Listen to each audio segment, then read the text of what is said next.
Hey, what's going on? My name's Coach Lee Hopkins. My pronouns are he, him, his, and you're listening to the Patterns of Possibility podcast. This is a podcast dedicated to helping you replace harmful patterns with new possibilities. In each episode, we'll explore topics that inspire you to be yourself, live your truth, and make lasting friendships. In this episode, I have an interview for you from Paul Sockett. So much like the interviews that you've heard this year, this one was recorded a whole year ago. Paul talks about the stories that we tell ourselves to keep stuff in our lives, like things, people, ideas. And he brings up the idea to question that story and make a choice, a conscious choice around making a change. So for me, I reflect on this and I know that's exactly what happened to this podcast, is that I was getting a bit overwhelmed and I had to make a choice on what to do. And I'm very proud and happy to say that it wasn't a decision, but it was definitely a nice choice. Listen to find out what I mean. I hope you enjoy. I'm here today with another interview. Pretty excited. It's been a while since I've had an interview. I want to introduce you to Paul Sockett. Now, I've only just talked to him for a moment, but I really like his message, and I really think he's going to share something insightful with you all today. So, Paul, can you tell us who you are, what you do, and why you're here? My name is Paul Sockett. I am a storyteller, actor. I'm a coach, a streamlining coach, a workshop leader, multi-potentialite. So that's why my fingers are in many pies. Why am I here today? I'm here today to have what I hope is going to be a really interesting, exciting conversation, and also to share some thoughts on how we can let some of the shame go. You said hope with a really, really hard hope. Like, hope this is going to be a conversation. It's definitely going to be a great There we conversation. go. Love it. Yes, no doubts about it. So, first of all, though, can you tell me what this streamlining coach is about? What is that? Yeah, so streamlining is a process that I've created over the last 12 to 18 months. And it is about helping people and inviting people to make conscious choices and also to notice the patterns that they have and the relationships they have with their stuff. And that could be physical stuff, it could be the words we use, could be the friends that we have and the relationships that we have. I just feel that life is made up of a series of items. And it might sound a little clinical, but everything that we incorporate and introduce into our space is made with story in mind. And so I help people notice the story that they are telling and to also ask the question whether that story is true for them anymore. And so they get to make a new conscious choice based on what's true for them now. Okay, so I hear you saying that everything is an item. Essentially, that's the way to look at it. You call it stuff, so you can apply your process to it and make a decision about it. So I'm a little confused though. What when you mean by story? Can you tell us what you're saying? Story of an item or story of stuff? So I interchange the word story and identity.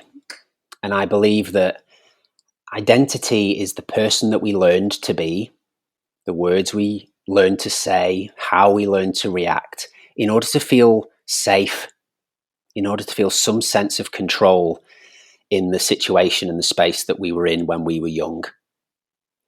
And those patterns, those habits, that learned lived experience is what I'm finding, and I found for myself, helped shape my choices as to what I acquired and what I kept.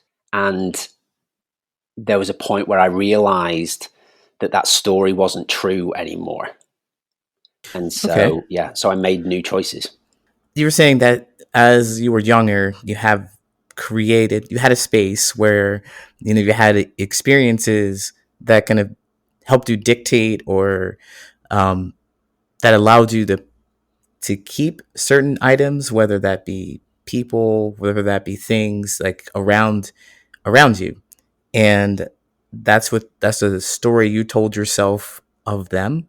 I think basically there's a reason why, you grow up and you have these experiences, and then you keep these people or things around because they served you when you were that age.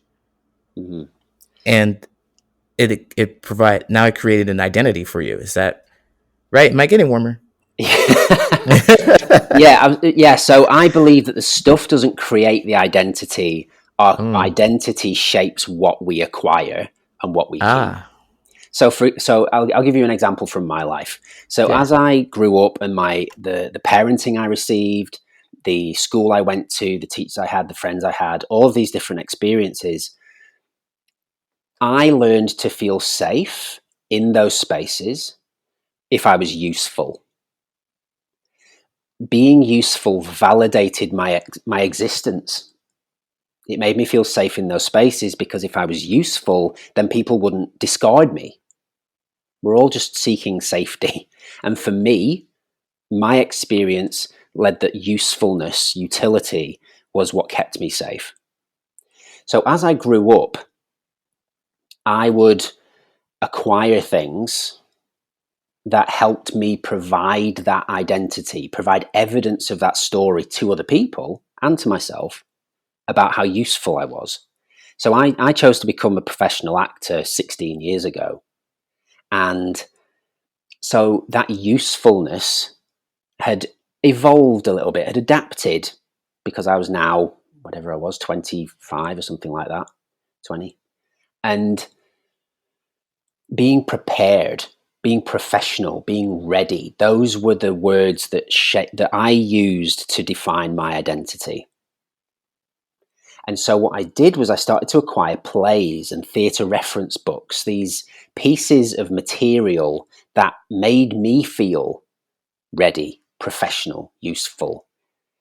And the first book was fine, and the second book was fine. But it got to a point where I acquired over 600 books, and I'm not a big reader. Wow, wow. Yeah. And so the energy that it took to keep these things, to store these things, to move those things if I moved house, the logistics around it of like hiring a larger vehicle to carry all of my stuff, because I now had 7 boxes worth of books. All of these components of energy were draining. And what it did, it made me the discomfort of telling that old story was greater than the discomfort of what if I made a new choice. Up until a certain point, I was more comfortable telling the old story that I needed to prove that I was useful Right. than it was to step into the unknown and ask different questions. Right. So let me get this straight. You're working to prove that you were useful. That was your identity because of, your experiences, and that is what made you feel safe Mm-hmm. to be useful. And so you picked up skills that showed that you were useful, and you also picked up items like books that Mm-hmm. kind of showed that you were useful. And to continue on showing that you were useful, you're taking actions, like some of the decisions in your life. Those are things that you do to show that you're useful, and you continue acquiring things that demonstrate that you're useful. So physically, people can see I'm useful, and you can also see yourself. I'm Right. useful. I've got 600 books on being useful. So there I am. Right. And so even though there were 600 books, you were carrying those around, and you travel from country to country. Dude, you travel the world. You're a world traveler. Mm-hmm. I don't imagine you carried 600 books with you, but it's just it's just like a demonstration of how strong the belief is, Mm-hmm. unless you consciously make a choice. Right. Yeah. And so, yes, I may not travel the world with 600 books, and I don't have 600 books anymore, but we'll get to this idea of less being better and how that isn't necessarily true. Um, but I still had to exert energy on what I was going to do with those books while I was somewhere else. Do I take them to my parents' house and put them in the loft so they're out of the way and not a problem? And in that case, do I have to hire a van? Do I have to, exert the physical energy of carting 7 big boxes of books up a rickety ladder into the loft of my parents' house. This is all energy. It's all energy when it all comes down to it. All comes down to the choices I made. And I just want to jump in here because you've used the word decision a couple of times. And I think societally we interchange those words. But for me, words, as an actor and performer and storyteller, I'm big on words, and every word contains energy, in my opinion. Yes. So I don't use the word decision. That is ironically, my choice is not to use the word decision. I use choice instead. And the reason is decision, like incision, the idea is to cut away. So the analogy that I have is, say you've got a tabletop, and on top of that table are all of the things, all of your options. To decide means you swipe everything but one thing off that tabletop. And you've now committed to that one thing. It could be a job. It could be, a kind of career choice. It could be an item. Could be a feeling. Could be a relationship, right? Everything else has been swiped off the table because that's what decision is. We cut away all but one thing. There will come a point potentially where we want to make a different decision. However, everything else is on the floor over there and it's strewn all over the place. The energy it takes to go and pick everything up and put it back on the table before we get to make another decision, we've drained ourselves already. Choice means everything's on the tabletop as it was at the start, and I get to choose one thing and everything else stays on the tabletop. I use, or implement whatever this thing might be, whether it is a job or a relationship or a thing. And if I want to make a new choice, I put the item back where it was, and I have everything at my disposal again. I have everything still on the tabletop. Now, in the time I've used this choice, some things may have disappeared, right? This magic poof, or changed into something else because our life is now in a different thing. However, everything is there and ready for us. So the energy of commitment is a lot less weighty if we make choices instead of decisions. Because we get to put the one thing down and choose something else that is in alignment with our story, in alignment with our needs, in alignment with our wants and the context of the situation we're in. And it's just, the stakes are so much lower. And it's much more playful and curiosity-led and inspirational and fun. And isn't that, life's meant to be that, right? Yes, absolutely. Absolutely. I'm with you. I really enjoyed that analogy too. Analogies are just so helpful for me. And this analogy makes a lot of sense to me. I'm thinking about us being a library. I'm thinking about these books on the table. We have all these things that we've accumulated throughout our lives, and it's really difficult, I think, as you say, to make that decision to swipe things off the table. It takes a lot of energy to do that as well. Deny everything that you've ever known and ever had, and all those, your whole identity. It feels like that's what's happening. But when you're making a choice, essentially you go to the table and you're like, well, I want to try this thing today. I want to try something I did in the past and see if that works for me. And if it doesn't, you bring the book back to the table and you try something else. That makes a whole lot of sense. It's less committal. And the fact that you're tearing down yourself and trying to build yourself back up by not making a decision. That's a really great analogy. This decision is also often, how do I want to word this? We often use decisions using information that is outside ourselves. So we will try and predict what our family will think. We will try to predict what our partner thinks. We will try to predict what our children need and want. We'll try to use lots of external information that we actually don't know whether it's true or not, but we'll use our guesswork to help shape this decision. What are the shoulds? This is where decision is where shoulds come in. Because, oh no. Because yeah, right? Because because decisions are destination based. They're very linear. They are That's it. Like, what do you want to be when you grow up? I don't know. But the fact that we are at various points of our life expected to know terrifies me and makes me really sad, because what it doesn't allow for is choice. What it's asking for is to swipe everything else off the table for their safety, not ours. So we're often trying to protect everybody else by not confusing them, by not making Mm-hmm. them feel insecure. If we've got a partner and romantic partner, whatever, and we don't want to commit to one thing, be it a source of income, or I don't know, a way of going on holiday, or a car, or something like this, that can make the partner feel uncomfortable.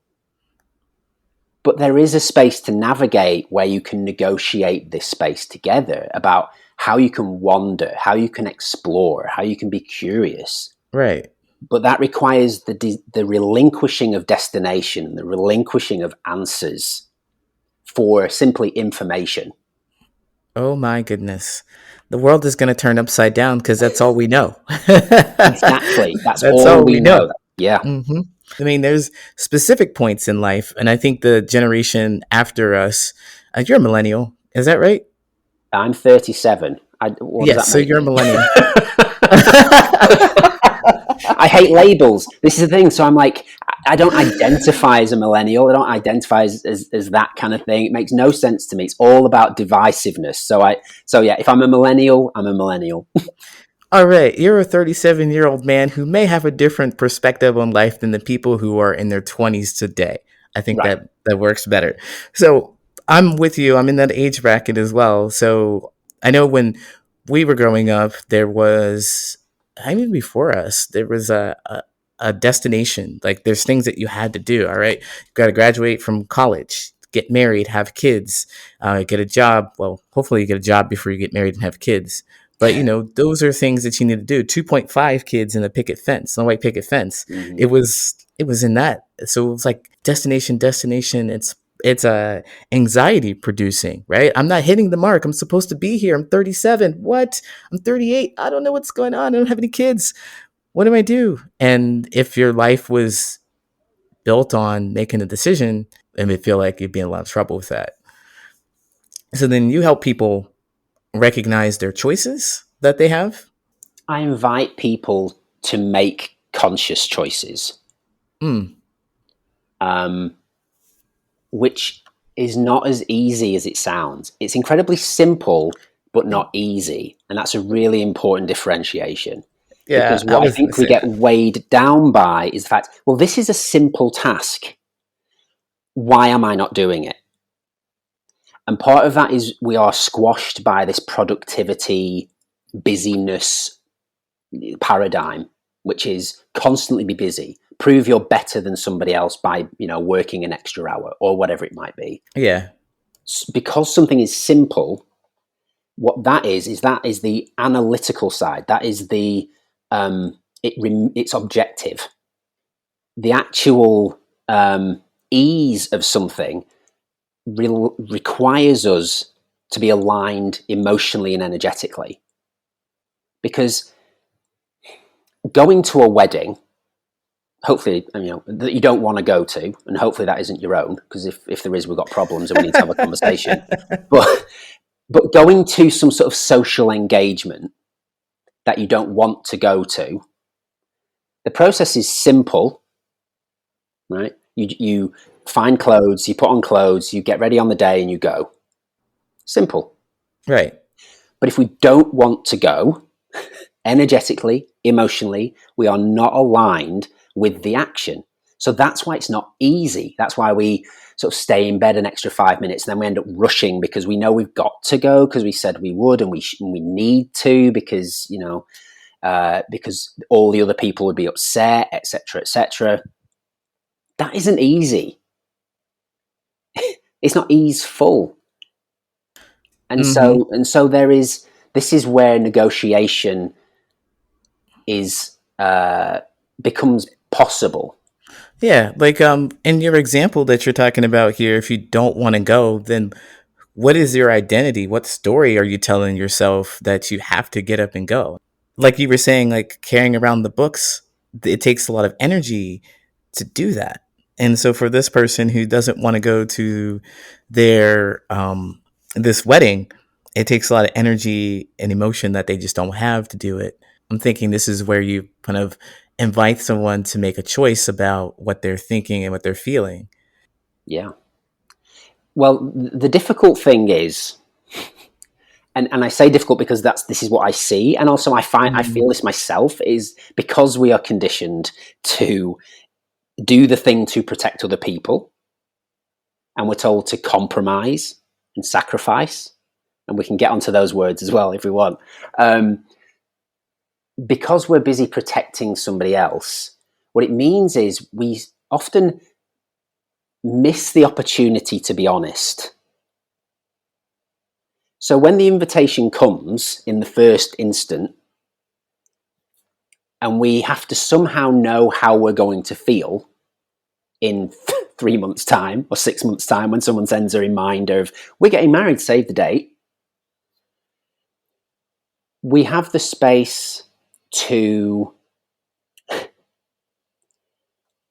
ask the question, how long do I have to RSVP? Right? That could be a first low stakes question, because no one says, oh, please RSVP by. They just say RSVP. And that there's this sense of urgency around, oh, they need to know. I know that weddings are stressful. I don't want to make them more stressed. Right? But potentially the question could be asked, and it might allow us time to sit into how we feel about it.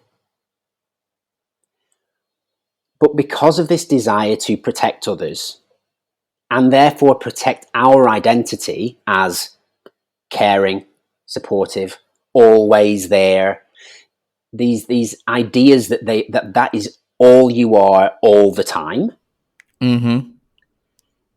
is really difficult Yeah. to navigate, because you are a diversely orientated person and your feelings run the gamut of deeply, deeply sad to ecstatic, joyful, gleeful, all of these things and everything in Yes. between and around. Mm-hmm. Because, and I say it and everything around, because it isn't, like I say, a linear process. The opposite of happy isn't sad. It's this flat plane where all of your emotions exist. And like a neural network, they're all firing between others. So sometimes something feels incredibly difficult and you feel happy, but you also feel confused. And and then we feel a little bit sad or angry, and none of it makes sense sometimes. Right. And Right. that's okay. That's the other space I invite people into, is to explore acknowledging that it's okay. I'm stuck with this analogy because the books just keep flying around in my head. I'm just thinking about how these books are being applied here in your analogy again. So back at the table with all these books, and I'm thinking this person that we're talking about right here has all these emotions. They're books that are sitting on the table. They're all these Mhm. emotions and these ideas, and they're just like, I don't know what to do with these. They're just there. I'm not going to show them to anybody. I'm not going to do anything with them because I'm not going to acknowledge them. Essentially, you're saying that those things are there and you have to pay attention to them. Like, show them to someone once in a while because that is your truth. Essentially, it's not you always being the go to person who has lots of energy and is excited about it. You're right now the I don't want to do anything person, and I want to lay here and pout about it, and that's okay. Mhm. And it's an invitation to recognize that that's there. First of all, you didn't decide to throw everything on the floor, and then show that to other people. Like, hey, this is what I'm feeling right now. This is who I am right now, and it is not permanent, but it is how I'm feeling right now. And as a person that I trust and I want to connect with, I'm going to show you that. Yeah, I mean, that Am I rocking this analogy or? You're rocking this analogy. I mean, we can get super meta if we want, right? So we That's could my say that favorite. all of the books on the table are versions of our stories, right? That because we never just Yeah. read a book about someone that's happy for 300 pages, right? Yeah. There's No. an interesting book is one that takes us through the ups and downs and the roundabouts and how someone works something out and Hmm. how they communicate with us, etc. If we want to use one of these books, and let's say this selection of books right now are emotion books, there's one that contains happiness and confusion, or anger and gratitude. Right? These really diversely different Yeah. feelings that can exist at the same time. It's both and. It's not Yep. I'm angry and that's it. Right? We can choose those books to go in this moment. This book, Hmm. it's the happy and confused, or this book at this moment is angry and grateful, or fearful and excited. Uh, we just get to keep making those choices rather than deciding upon a book that is going to fulfill our communicative expression for the rest of this conversation or argument, or on like email thread with your work colleagues. Right? It Yeah. really does fit within every context of life, Mm. as to the choices we get to make. So, and just if I can ask you about your choices. So, we started to talk about it and your choices. How did you come to decide? Well, oops, that's the word. No, so I'm conscious. I'm conscious now of that word and what it means, and what it means, and what it can represent. So, I definitely will find myself saying it and being like, "Oh, there's that word." Anyway, back to you and your. So, about you, how did you come to make the choices that you have to even get to this program to share with other people? Good question. Um, well, so I it must have been this one more book when I noticed this discomfort, when I noticed something didn't feel right about telling this story. And we see stories, we hear stories of people just going, and I just got rid of everything, and I felt great, and blah blah blah. And I procrastinated. I noticed something different because the discomfort was greater telling the old story than it was about wait, what, and what if, and all of these things I didn't yet know. So I Mm-hmm. procrastinated because it was new and uncertain and scary because of that, and also Well, interesting and exciting. See, different book to pick up off the table. yeah. So, if I could ask you though, what were some of those what ifs that were scary and exciting for you? What if I didn't have any books? What if I sold as many as I could? What if I got to choose a different identity? What if I'm hurting myself? What if I'm not being true to myself? Like I mean, and I'm a my brain is always on the go. So Right. in those moments, those what ifs go from existential, what if I'm not a good person? What if this means that I am hurting other people, down to what if I didn't have any books? Right. So it doesn't have to be something that's completely rational, like people would think, like, oh, it could be something that is you in your story. What your story is your story, right? Mm-hmm. And so you're like, I'm getting rid of books. And to some people, they think, well, what? How would that hurt you? But I mean, when you're in this and you're emotionally attached to all these things, like we talked earlier about the zero waste. Mm-hmm. And if you're just throwing away 600 books, that would be terrible. That would feel awful. That would feel like destroying the environment, losing knowledge and things like that. It's your story. It's your identity, and it determines what drives those what ifs, if I'm hearing you correctly. Yeah. So the fear is there is safety in the patterns that we have. And this is why habits are Mm-hmm. really hard. And this is why patterns are really, can be really difficult to shift, not to break, not to, these kind of aggressive words. To transition from one thing to another can be incredibly hard, because I'm 37 and I've received 37 years of conditioning societally, and I've received, or should I say, and I've implemented one identity for 25 years. And there's safety in that because I know how to respond to people saying a certain thing. I know how to feel in order to be okay in a space.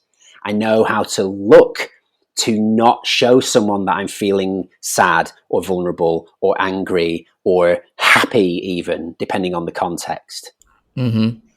So by the curiosity of what if can be terrifying, because what it means is every single choice that we've made up until now is not wrong, and we get to make a new choice that is potentially absolutely different to any of the choices we've ever made before. And so we don't know what's going to come from it. We don't know how we're going to feel about it. We don't know how people are going to respond to it. And that unknown, that scarcity and shame is what keeps us in our patterns. Yeah, definitely. Yeah. Because I could choose to keep something, and there is the shame that I should have gotten rid of it. Right? Because less is more. That's the messaging. Less is more. So if I choose to keep something, the shame of societal conditioning is that I should have gotten rid of it because less is more. Or maybe someone else could use it, or whatever. Right. I could add any of those stories in there. If I Right. do choose to release something, to not keep something, the scarcity model, scarcity energy of societal conditioning tells me that I should have kept it because it's wasteful if I release it. Because you'll probably need it. And then you'll have to buy another one, and that's a waste of money. Mm-hmm. And do you have that money? And blah, blah, blah, blah, blah. And suddenly we're on this snowball, like descending down the mountainside. Yeah. Trapped. Yeah. And so our choice becomes irrelevant, because either if I choose to keep something or not, I'm still trapped in this idea of wrong.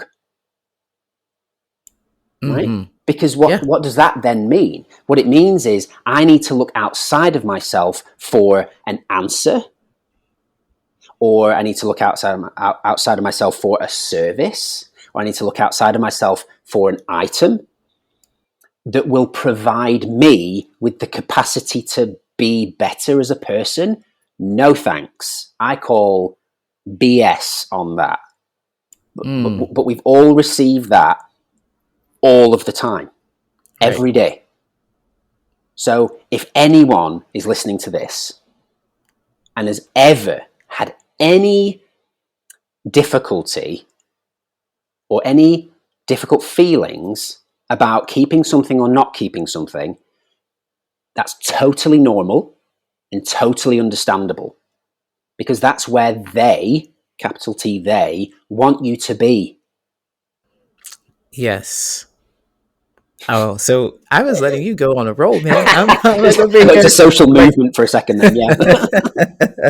like, yes. Oh, that was so inspiring. I think we have a lot of the common themes in our lives are the same as far as the shame goes, and looking inside instead of outside for the things. And I really like how you explain how we are conditioned in that way. Like you're damned if you do, and you're damned if you don't, and you're over here confused, and you're getting this message that whatever you need is on the outside, and you got to go find that thing on the outside, which most people have found that is not the case. And I'm sure for myself. That is not the case. I've not found it outside of myself. So, um, I liked how you made sure that people feel like it's safe, that you are wherever you are. If you're in that position, recognize that it's all right. And you also do coaching around this. Can you tell us about your coaching services? Yeah. So I tend to work with people over 6 sessions, and throughout that process, I allow for the client to practice choice making. So I allot a kind of flexible space for when they can book a session, um, because to me there are not 6 steps to success, or there's not like 3 things you can do to get 1,000 people on your email list, or this idea of this rather formulaic pick a number and pick like an adverb or something, and just sort of go Yeah. 7 stepping stones, or 6 checkpoints, or I'm like, There's no destination, guys. No right, destination. exactly, because if you get to the point where you have 7 figures, right, but everything you've been doing has been based within this funnel of I've just got to get to 7 figures regardless of sacrificing all of my basic human needs in order to get there, then you're going to get there and you're going to be exhausted. Right? First and foremost, Yeah. you're going to be exhausted, and then you get there and it might not be the viewpoint that you were hoping for, Mm-hmm. which is okay. It's all information. This is the thing. So again, we've reached the Yes. destination, and it's not about this is the answer, or this is what this means about me as a person if I'm not happy, right? Because then we slot into the shame scarcity mindset of going, well, you got there, so you should be happy about it. Or you got here and you weren't happy, so you should have done something different, better, more improved, etc. So again, we're there and we're fluctuating between this impossible paradigm where we're never enough. Yeah. So Never. that's where I come in as a coach. Is I invite people to align with their needs first. Like the first thing of any choice is, have I met my needs? And then what are my wants? We also get to notice the shoulds, but we don't utilize the shoulds, because we just get to notice, because the shoulds are the conditioning, right? So this is where we get to separate them. We get to go, oh, these are the shoulds. They are not wants or needs. So the basic human needs: shelter, sustenance, food and water, sleep or Mm-hmm. rest, and connection to the self or to others. Those are our basic human needs. Those are the only things that we can ever sacrifice. We can't sacrifice anyone else's time. We can only ever sacrifice our sleep. Right? If I just stay up another hour to Mm-hmm. work, then it means I'll be ahead the next day, and I'll feel knackered, but I'll have done this thing, right? Which means X, Y, Z. I can sacrifice food and water. Right? I can buy a pre-packaged sandwich and eat it at my desk while I'm working, rather than going out to get something natural and fresh and blah blah blah. We can sacrifice connection. We can either turn down the social events, or we can turn down the having a bath, Yeah. or putting on some music and just dancing around, or cooking if that feels restorative to you, etc. Right. And there's shelter. We can choose to. It's a rather extreme example. We could choose to sleep in our car, right, while we are traveling for work, rather than pay for a hotel, or rather than go home because it's going to be an extra hour's drive, even though it means I'll be back in my own house and there'll be comfort and access to food and sleep and a shower and things like that. Right. Those are the only 4 things that we can sacrifice, and we do it all the time. Wait a minute. Are you saying are you saying that I'm not responsible for anybody else's feelings and time? Are you, No, you are not. oh, wow. You are not responsible for the reactions of others. This is a slightly different conversation sort of direction, which I'm more than happy to go on. Yes, it is. I'm going to stop. We're Yeah. going to go back to, we're going to go back onto what you're talking about. Yeah. So in terms of working with my client, what I do is I celebrate those clients. I identify as an empath, and I feel I feel the discomfort that a client feels when I tell them that they're enough. When I tell them that the most revolutionary thing that they could do is to say they are interested in something different. And by being in this coaching call, that is a revolutionary act because it is outside the parameters of the social conditioning they've received for however long they've been alive.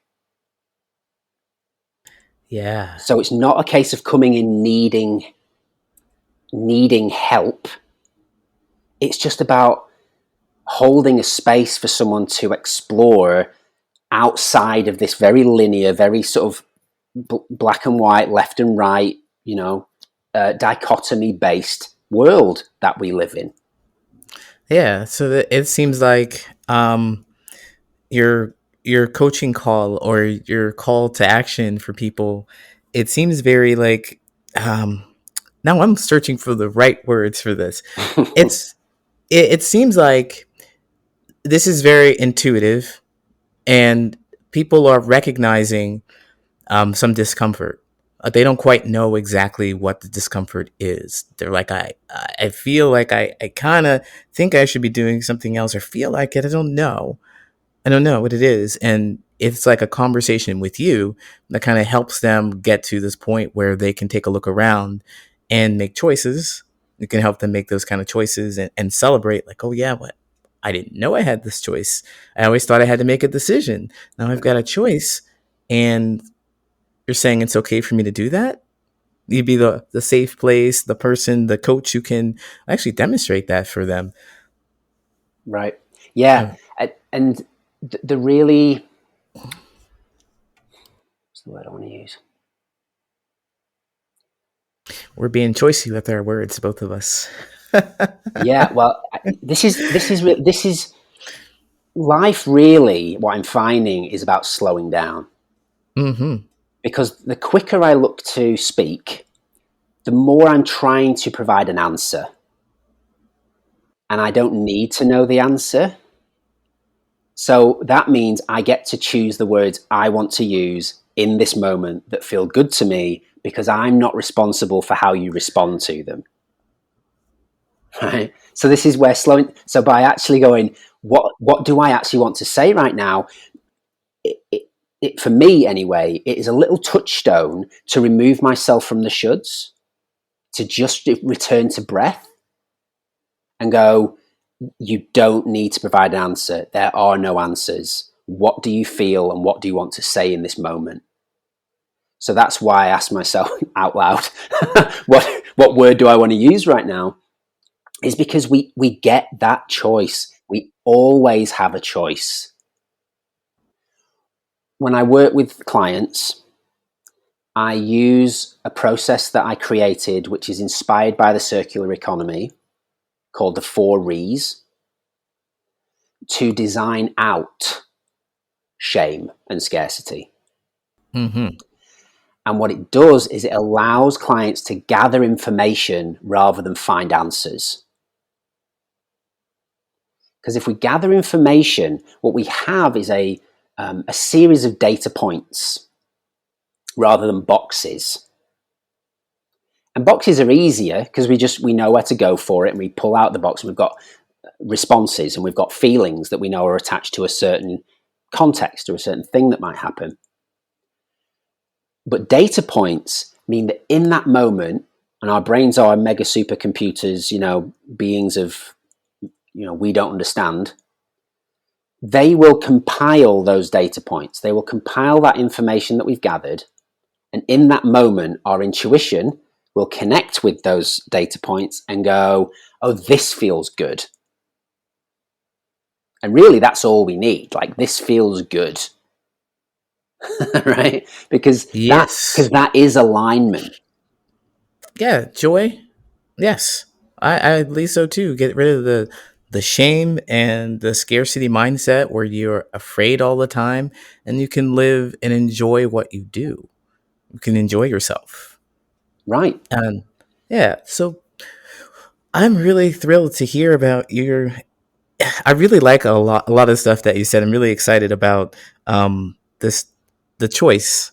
I actually the choice idea, and also the idea of being careful with your words and taking a breath with it, and clearly stating that I'm not responsible for your reaction to it. Right. I love that. That's one of the things I like to live by. So, what if you could? We're running out of time here, unfortunately, because we could have gone on several different directions, Yeah. talking about many different things. Can you tell everyone, if you're offering something special, can you tell them about that and where they could find you? Yeah. You can find me on Instagram at Saul Pocket. A little bit of spoonerisms. SAULPOCKET. You can also check out my website, which is www.paulsockett with two T's.com. I would love to invite people, if they are curious, to connect for, it could be a free consultation call. And I would love to help people on their journey with 2 sessions for 100 of whatever your currency is. But yeah, if you are American, $100. If you are from the UK, £100. If you're in Europe, €100, etc. Yeah, so we can have a free little chat beforehand, 60 minutes. We can try and find some alignment and see where you would find it most helpful for me to be part of that journey. Yeah, I think that would be great. If anyone out there is really curious about it, he's offering a free 60-minute session so you can actually talk to him and get an understanding more of this identity that you might have and stories that you have told yourself. And he can help you work through those and get rid of that shame and scarcity mindset, work towards it, make choices. If that sounds interesting to you, you can find him at paulsockett.com. That's socket with two T's. And of course, all that stuff will be in the show notes. Paul, do you want to say anything else before we get out of here?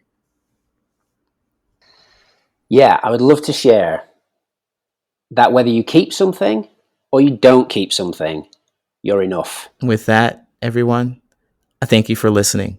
We'll see you next time. Take care.